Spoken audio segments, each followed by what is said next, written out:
Merci Axel. Je me permets aussi d'enlever mon masque dans le respect des règles qu'a précisé le président Farandou tout à l'heure.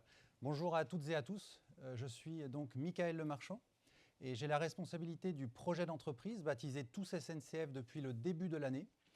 Et j'ai également pris la direction de l'engagement sociétal et du développement durable, de la transition écologique depuis le 1er octobre en cumulant ces deux fonctions. Et le rapprochement de ces deux directions est le signe que nous avons acté de l'importance stratégique du développement durable dans le développement et la croissance du groupe SNCF. Et réciproquement, ce que nous avons décidé par ce rapprochement, c'est aussi de mettre au service de cette stratégie développement durable du groupe la puissance de transformation qu'apporte la dynamique du projet d'entreprise à tous les niveaux de l'entreprise, dans toutes les sociétés filles et mères du groupe, dans tous les territoires et également à tous les niveaux opérationnels, managériaux du groupe. C'est les deux qui donnent toute la puissance du rapprochement de ces deux directions. Et ce rapprochement, c'est ce que je souhaite partager avec vous sur ce slide en prenant du recul pour vous donner une vision d'ensemble. Ce rapprochement qui met le développement durable au cœur de la stratégie, c'est le reflet d'une exigence croissante sur le marché de l'ensemble de nos parties prenantes. Exigence croissante que nous considérons comme une opportunité pour pouvoir alimenter le modèle de la SNCF et de l'ensemble de ses entités. C'est valoriser les atouts intrinsèques de nos métiers, et notamment du ferroviaire. C'est donner cette force de transformation et révéler ce que nous pouvons faire de mieux sur le marché. Sur la partie gauche de ce slide, vous avez effectivement les différentes évolutions que nous considérons comme des opportunités, comme favorables au modèle SNCF. Je vais me permettre de les détailler. Vous connaissez une grande partie de ces évolutions, mais c'est important de les assembler et de montrer leur cohérence. D'une part, il y a effectivement un renforcement des législations et des réglementations. C'est vrai au niveau international, européen comme français. On a évidemment tous à l'esprit les accords de Paris qui ont donné une impulsion nouvelle. Il y a le Green Deal européen et le plan de relance qui va avec.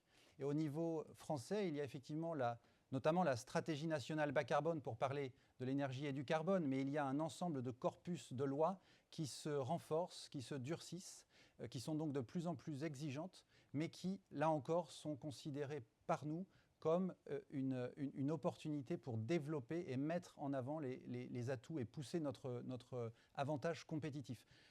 La décision du Conseil d'État la semaine dernière dans le dossier Grande Sainte vient le rappeler et donne là encore une nouvelle impulsion qui lance un mouvement ou qui vient confirmer que ce mouvement est absolument total et irréversible.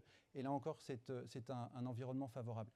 Cet environnement législatif et réglementaire, il alimente évidemment une exigence croissante que l'on constate dans l'ensemble de l'opinion publique. Il y a une forme d'activisme de plus en plus professionnel, de plus en plus attentif, qui est amplifié par une sensibilité des médias. Tout ceci crée, là encore, une convergence avec l'évolution du réglementaire et du législatif, qui fait que, en conséquence, là aussi, il y a une attente croissante de l'ensemble de nos clients. Clients voyageurs, évidemment, je ne vais pas le détailler, mais dans l'acte d'achat, dans le choix de consommation, il y a en mobilité aussi, comme dans d'autres secteurs, une importance croissante du développement durable et au-delà du développement durable, de l'impact sociétal, de la responsabilité sociale de l'entreprise que nous prenons évidemment en compte et qui constitue un avantage pour nous. C'est vrai aussi pour nos clients chargeurs. On a beaucoup parlé avec le président Farandou et Laurent Trevisani de l'importance de la logistique et du fret dans l'ensemble du groupe SNCF. C'est particulièrement vrai, là encore, pour nos chargeurs, puisque les chargeurs ont besoin d'intégrer l'impact environnemental de la chaîne logistique qu'ils utilisent dans le bilan carbone ou le bilan environnemental dans son ensemble des produits qu'ils vendent.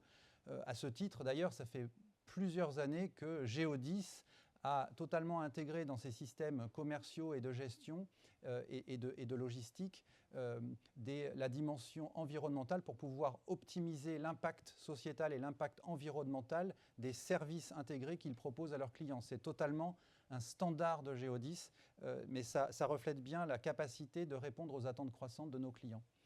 Et puis, parmi les clients, il y a aussi, on a parlé tout à l'heure de B2G2C, il y a aussi les collectivités territoriales pour le transport de voyageurs notamment.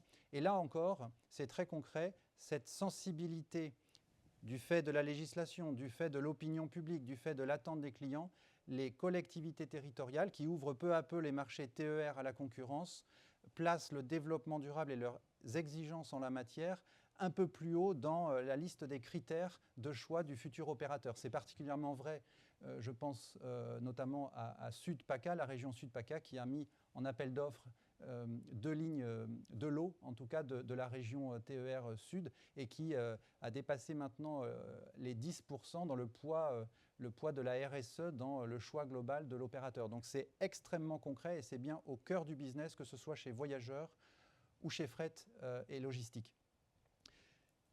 Très rapidement, mais ça se retrouve aussi, cette tendance lourde se retrouve dans toutes les parties prenantes, fournisseurs, prestataires, y compris dans le monde de la finance évidemment. Ce mouvement de finance verte est là aussi irréversible, il est puissant et nous appuyons sur ce mouvement. On le détaillera tout à l'heure en deuxième partie de matinée.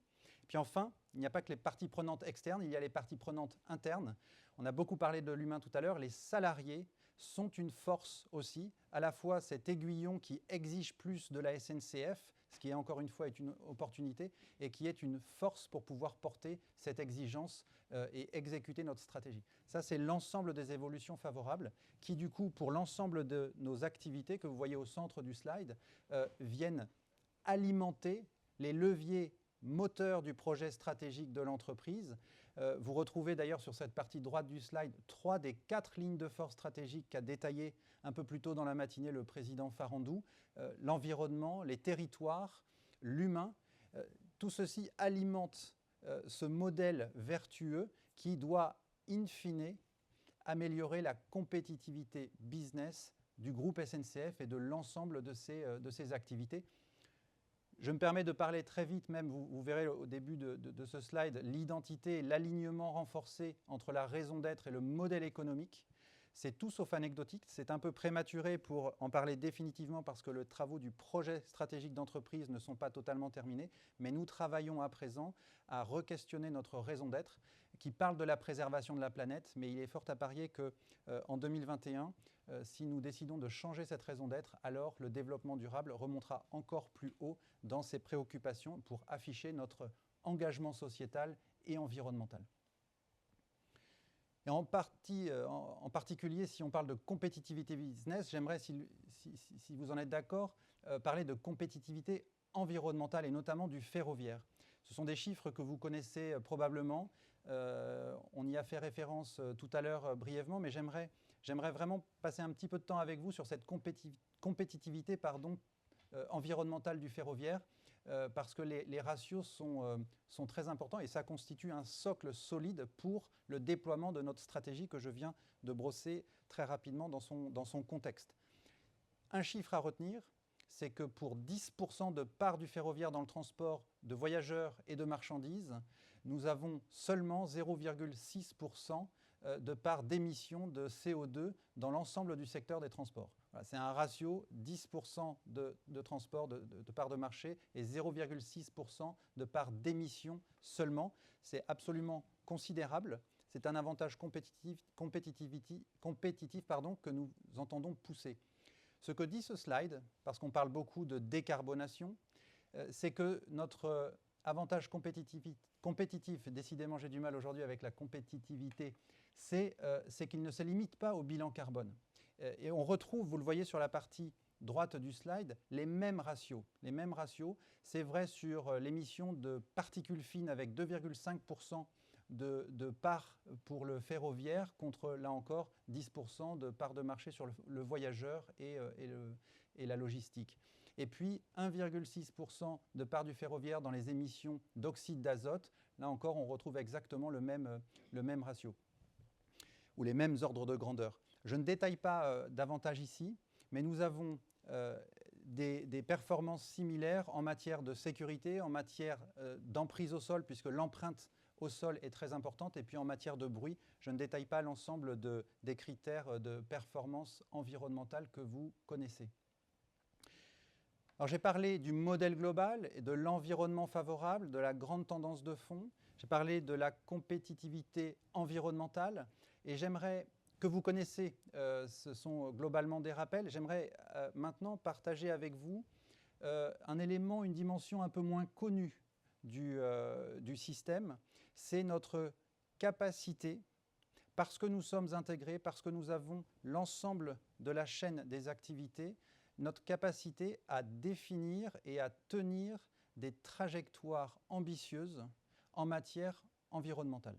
C'est extrêmement important, c'est moins connu, mais j'aimerais l'illustrer au travers de quelques exemples. Cette trajectoire, dans tous les sujets d'environnement, est absolument fondamentale. Il s'agit de maîtriser et de mettre sous contrôle l'ensemble des temporalités, court terme, moyen terme, long terme. Sur le long terme, tout commence par l'innovation et la recherche. La capacité de bien choisir les sujets d'innovation et de recherche qui feront la différence, qui feront nos performances dans la durée, dans 5, 7 et 10 ans. C'est extrêmement important. Je vais prendre un exemple.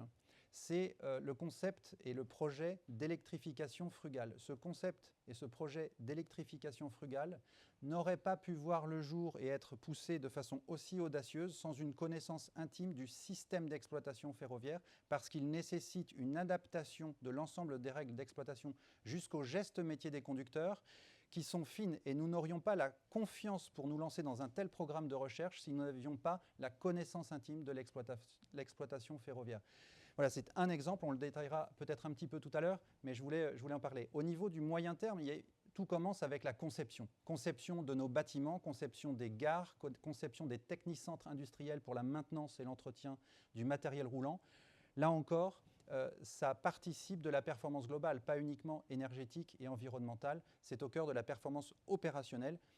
J'ai en tête évidemment deux exemples récents de cette année. La construction du technicentre, ou l'amélioration et la régénération du technicentre d'Elem, technicentre industriel dans les Hauts-de-France, qui est absolument remarquable en la matière. Et puis la gare de Nantes, par exemple, qui a été inaugurée la semaine dernière et qui a un bilan énergétique qui est absolument dans les canons de ce que nous souhaitons dans notre trajectoire.